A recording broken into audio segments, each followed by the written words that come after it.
En la actualidad, los algoritmos tienen un rol determinante en nuestras elecciones, en lo que consumimos y lo que hacemos. Analizan datos para predecir nuestro comportamiento y toma de decisiones. Pero ¿sabemos cómo funcionan?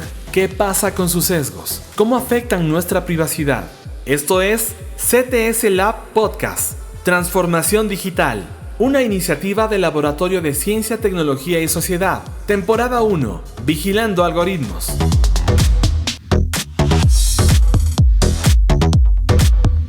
Bienvenidas y bienvenidos al podcast sobre transformación digital, una iniciativa del Laboratorio de Ciencia, Tecnología y Sociedad, CTS Lab, en el marco del proyecto de vinculación Gig Economy y Vigilancia Algorítmica.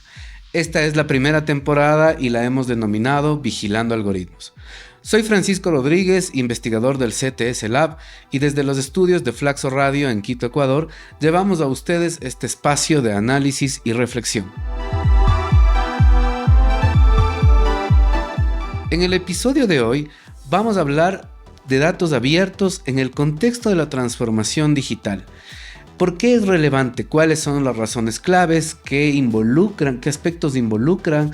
¿Qué relación tienen los datos con la transparencia, los derechos humanos, la gobernanza y la justicia social? Para lo cual nos acompaña Margarita Yepes. Bienvenida, Margarita, gracias por participar en este espacio. Muchísimas gracias a ustedes. ¿Cómo están con todas las personas que nos van a escuchar en este espacio? Yo quiero agradecer muchísimo a ti, Luis, y a todo el equipo de CTS Lab que nos está acompañando, y también a Flaxo Radio por este espacio tan rico en donde podemos hablar de la tecnología, los datos y muchas otras cosas. Genial, muchas gracias, Margarita. Bien, vamos a presentar entonces a nuestra invitada. Margarita Yepes es cofundadora y directora ejecutiva de la Fundación Datalab. Tiene una maestría en negocios internacionales por la Universidad Pompeu Fabra.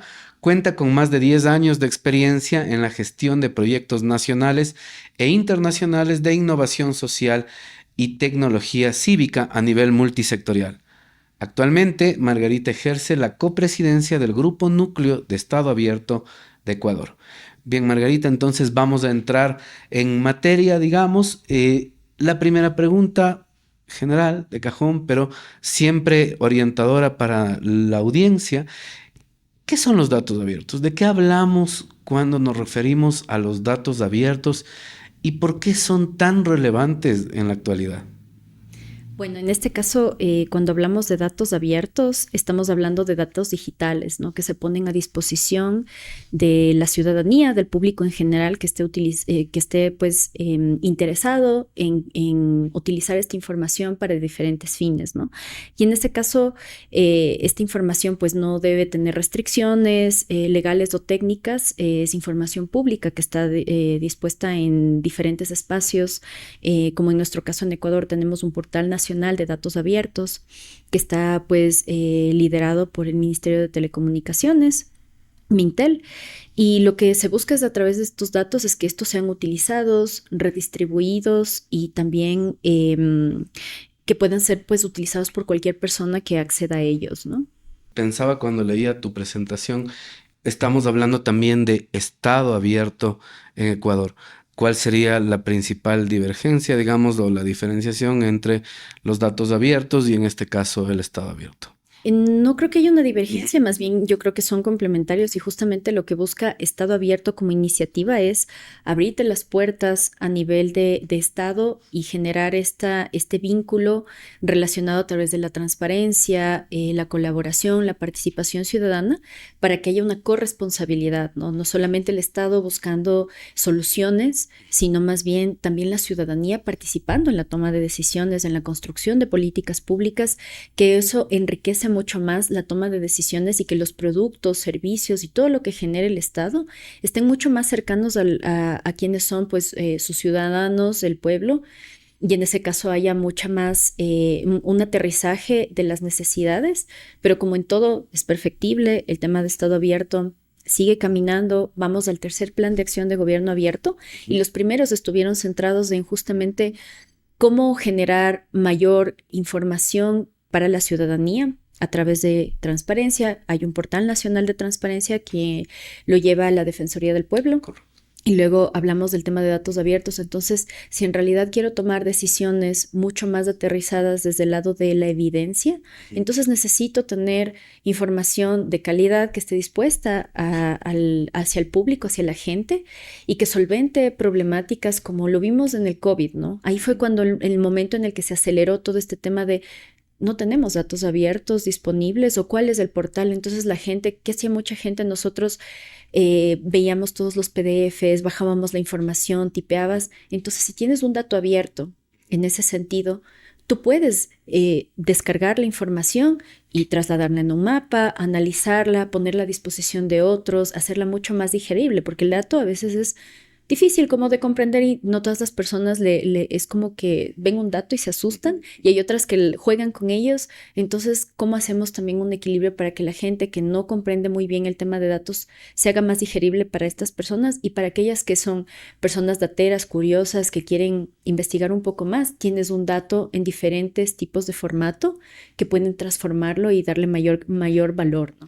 Pensando en el primer grupo del cual tú hablabas, ¿cómo ves tú el tema de la disponibilidad precisamente de los datos y la calidad de los datos, que es otra cosa que también lo Sí, mencionaste? son importantísimas, ¿no?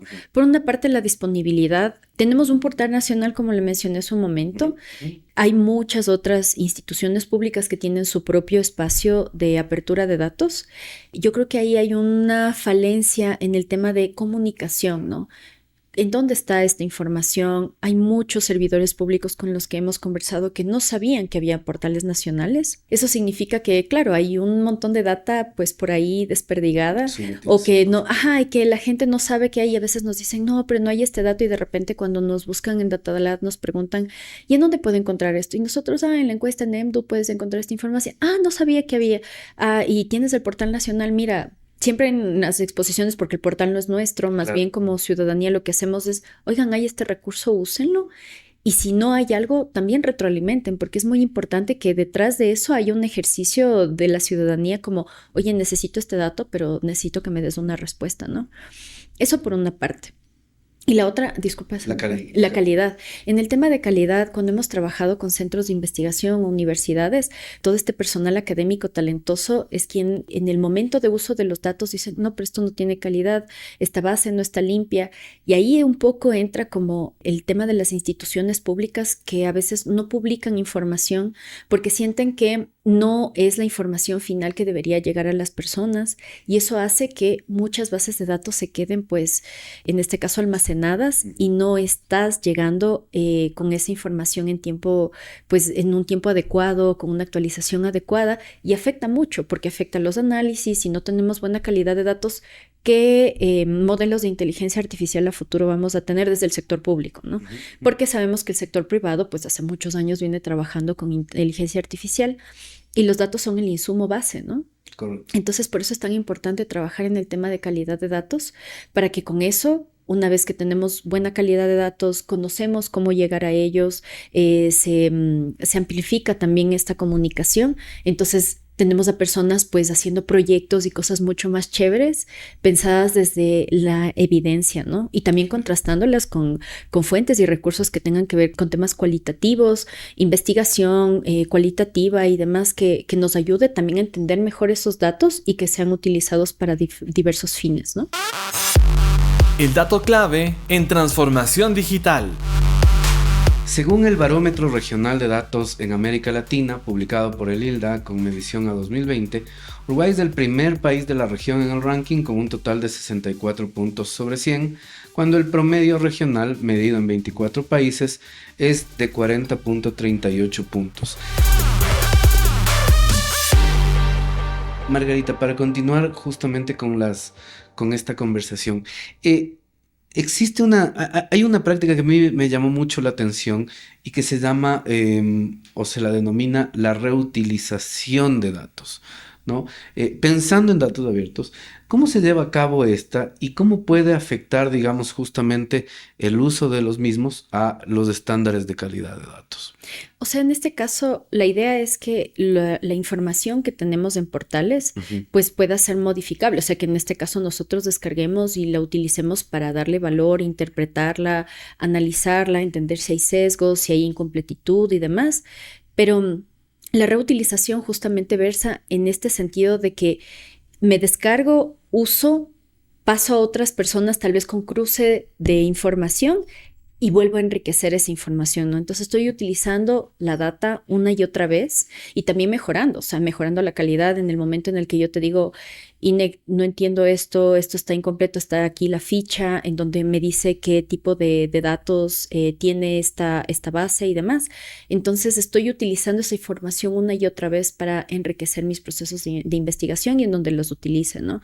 Entonces yo sé, a veces nos ha llegado esto como inquietudes de la gente como pero entonces significa que ustedes van a modificar la información y es no, pues o sea, la información está en un Claro, portal, claro. entonces lo que tú haces es utilizarla, sí, pero también este juego ético de cómo utilizo la información y para qué lo estoy utilizando también un poco está dentro de cómo hacemos el proceso de la información, cómo la ponemos a disposición y además cuando tú la pones en investigación, o sea, en dónde estás citando la fuente para que la gente también pueda en algún momento entrar, revisar la base de datos, ver si hay coherencia o no, contrastar, porque eso también es un ejercicio súper importante y rico de las personas que están en el mundo de los datos, porque tú dices, no, pero aquí decía esto, pero en realidad tú estás poniendo esto. Entonces, o sea, sí, vas a modificar la data en el sentido de que vas a cruzar con otras variables, pero a veces sí hemos notado como, por ejemplo, entidades bancarias, ¿no? Yo en algún momento pedía mi estado de cuenta, pero en Excel, ¿no? En un banco que no voy a mencionar, y ellos me decían, no, lo que pasa es que tenemos que pasarte en PDF porque tú, o sea, es como susceptible a que tú modifiques la data y luego utilices en otra cosa. Pero yo decía, pero es más fácil para mí tener el Excel porque cojo traslado y hago o sea, lo que necesite. Pero justamente eso es falta de como sensibilización de por qué es importante tener un dato que puedo utilizarlo una y otra vez, ¿no? Con estas susceptibilidades que sí, puede haber modificaciones, pero en realidad es como tú también cuentas y trasladas esa información a otros y compartes también la base para que otros, mira, yo hice y llegué con mi análisis hasta este punto, entonces te dejo la base también abierta, anonimizada, que significa que no tiene datos personales o datos sensibles, y en ese caso sí, pues utilizo esa información para crear nuevos elementos y valor agregado de esa información con otras fuentes y entender otros contextos y amplificar como el análisis, ¿no? Entonces eso es básicamente el tema de reuso. De Russo. Y tú ponías un ejemplo que me parece súper interesante porque conecto con la pregunta previa y tiene que ver con, hemos hablado de transparencia, hemos hablado de la calidad de los datos, hablemos justamente también de la ética de los datos abiertos, ¿no? ¿Cómo están viendo, por ejemplo, dentro del grupo núcleo, los diversos actores, el manejo, la gestión ética de los datos? Yo creo que esa es todavía una súper incógnita, ¿no? Porque Ujú. en el tema de ética de los datos, o sea, organizaciones como la nuestra o muchas otras que también están trabajando en el tema, sabemos pues que hay que precautelar la información que tenemos en nuestras manos como organizaciones y eso debe en realidad pues traspasar hacia empresa pública, empresa privada, actores académicos y demás, pero aún sentimos que hay como esta falta de sensibilización frente al dato. O sea, ¿por qué es tan importante? ¿Por qué mi dato, si es un dato personal, si cada vez que hago un clic estoy vendiendo mi información o entregando mi información de manera voluntaria? Mm. Entonces, ¿qué hay detrás de eso, no? Entonces, yo creo que justamente por eso la ley de datos personales, de alguna manera lo que busca es precautelar este tema de quienes custodian, quienes deberían ser responsables del manejo de la información, cómo debería ser tratada esta información.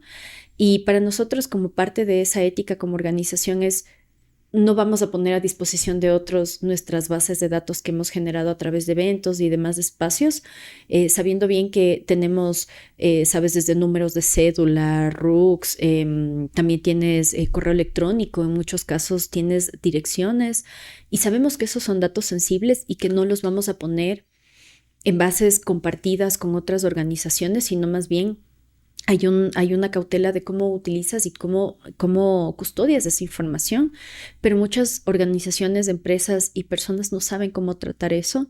Entonces, claro, la ética sigue siendo como algo etéreo, ¿no? La otra vez que conversaba con un colega, él decía, ¿qué es la ética? O sea, es que ni siquiera la logras mirar, entonces es como, bueno, sí, pero no pasa nada si tal vez paso esta base a un colega. En realidad, cómo estoy custodiando mi información y cómo estoy protegiendo los datos de quienes confiaron en mí para registrarse a un evento, sabiendo bien que yo estoy cumpliendo con que este evento está relacionado a tal tema y yo solamente te voy a enviar información de esto, pero no voy a utilizar esas bases con terceras personas. Pero como en todo puede haber también ese mal uso, ¿no? Que yo pase y venda a otros. Esa discrecionalidad. Discrecionalidad que se da en muchos espacios, exactamente. ¿Sabías que? Según el Open Data Charter, los 6 principios internacionales sobre los datos abiertos son: 1. Para el desarrollo inclusivo y la innovación. 2. Para mejorar la gobernanza y la participación ciudadana. 3. Datos comparables e interoperables. 4. Datos accesibles y utilizables. 5. Datos oportunos y completos. Y 6.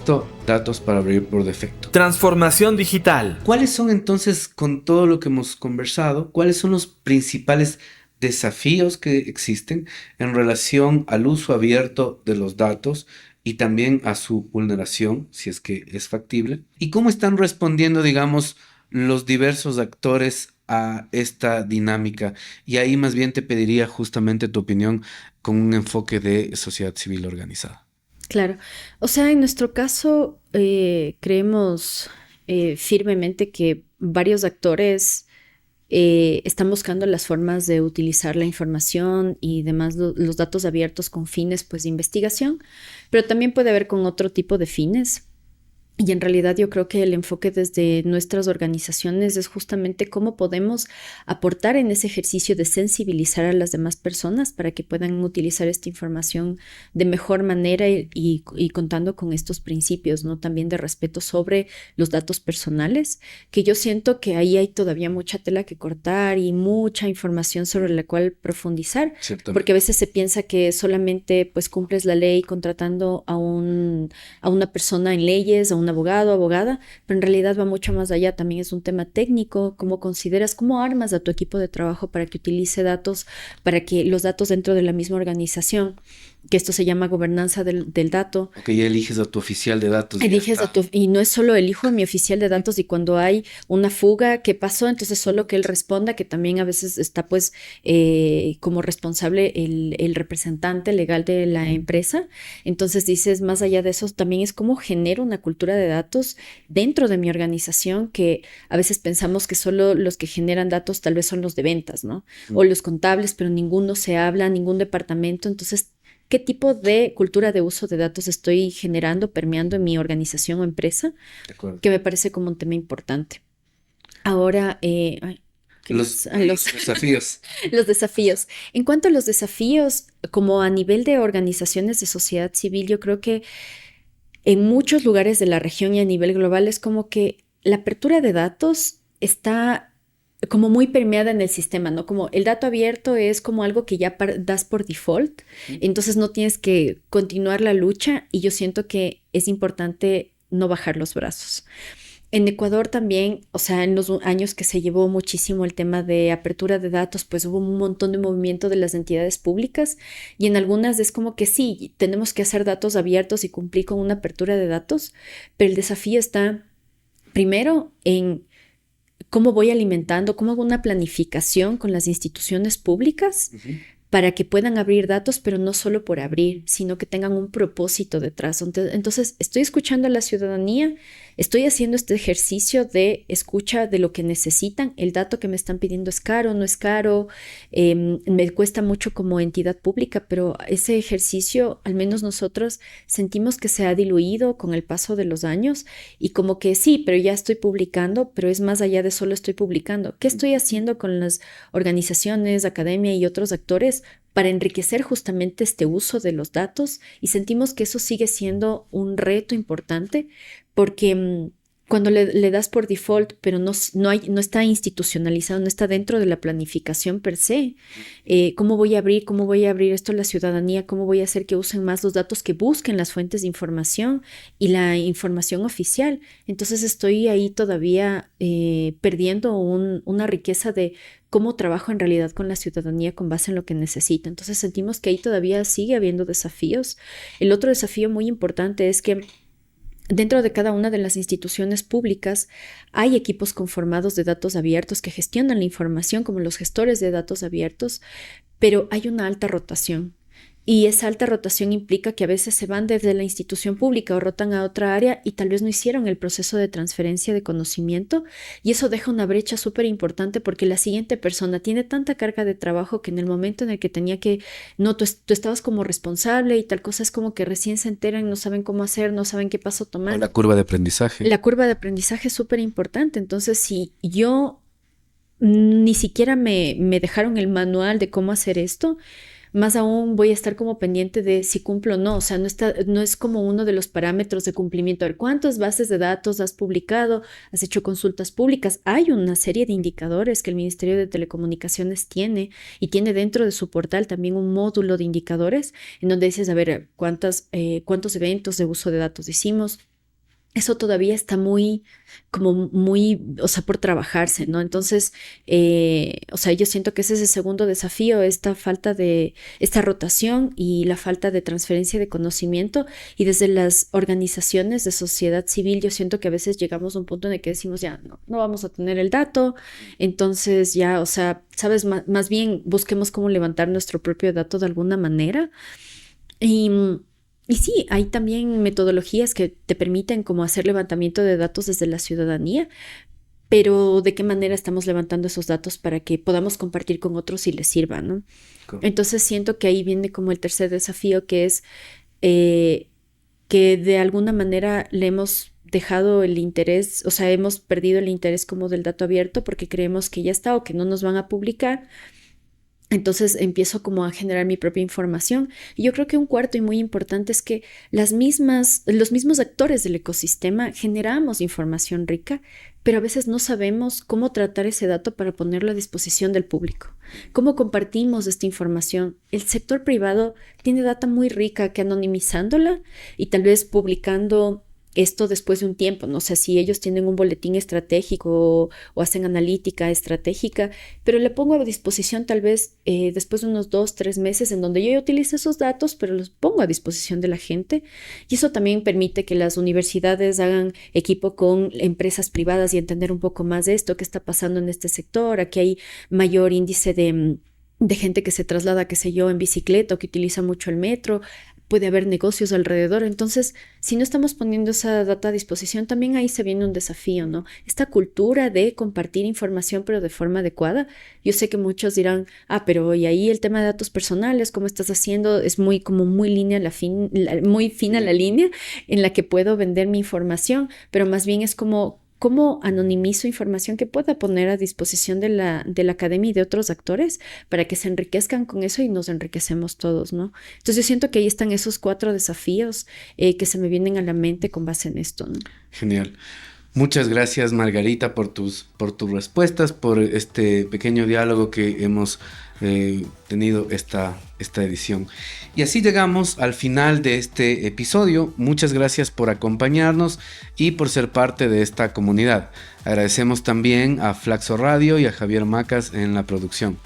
No olvides en seguirnos en las cuentas del laboratorio, de redes sociales y visitar nuestro sitio web www.ctslab.org para más contenidos, publicaciones y actualizaciones. Hasta la próxima.